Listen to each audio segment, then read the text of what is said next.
new study is raising more concerns surrounding the impact of vaping. Data from the Center for Tobacco Research and the Southern California Keck School of Medicine showed significant respiratory effects after just 30 days of e-cigarette use. Yahoo Finance's Anjalee Khemlani has the details. Anj?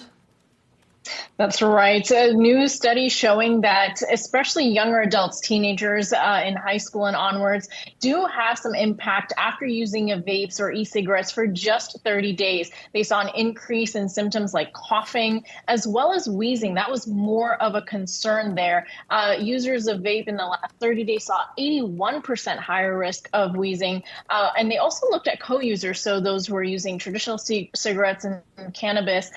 This center has been looking at this for some time. They saw an increase of wheezing then. And they also noted that this is, of course, the ongoing struggle with flavored e-cigarettes. And that is really the crux of the situation. A July study showed that 71% of respondents said that they would not use these if it weren't for those flavored products. We know the CDC has been tracking this, saying that sales of e-cigarettes have gone up more than 46% during the pandemic, something that they monitored as, we saw increased use of other substances as well during that time period. And it's important to note that flavors are continuously the problem that both the FDA are trying to regulate and CDC are monitoring because of the appeal to youth. That's something that they noted continues to be a trend across the board.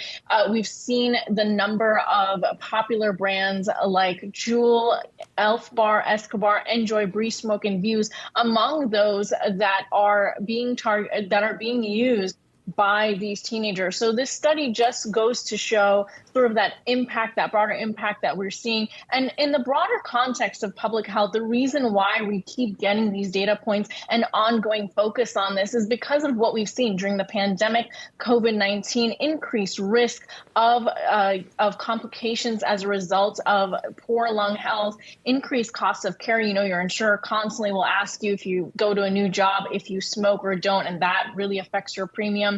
Asthma, coughing, wheezing, all of these impact other health complications. And we've also seen with climate change, extreme weather, you've seen excess heat and excess smoke affect those with poor lung health. And that also goes to the indoor quality issue, which we know is all interrelated. So a big problem that the CDC in particular is focused on as it relates to public health, the younger generation, and ongoing potential health outcomes.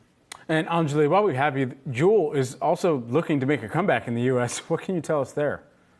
They are. We, of course, saw that saga unfold, and the focus on Juul's marketing to teens, well, they are now trying to check with the age-related products. They're going to try and get age verification in on their products, and that's something they're looking for FDA approval on to get back. And they lost ground as the leader in the U.S. to Elf Bar and Escobar, too, that have had crackdowns because of their illegal fruit-flavored products on the market. So just a lot going on when it comes to what this segment of the market is going through and how much more illegal product is still out there. All right. Thanks for bringing this conversation back to the forefront.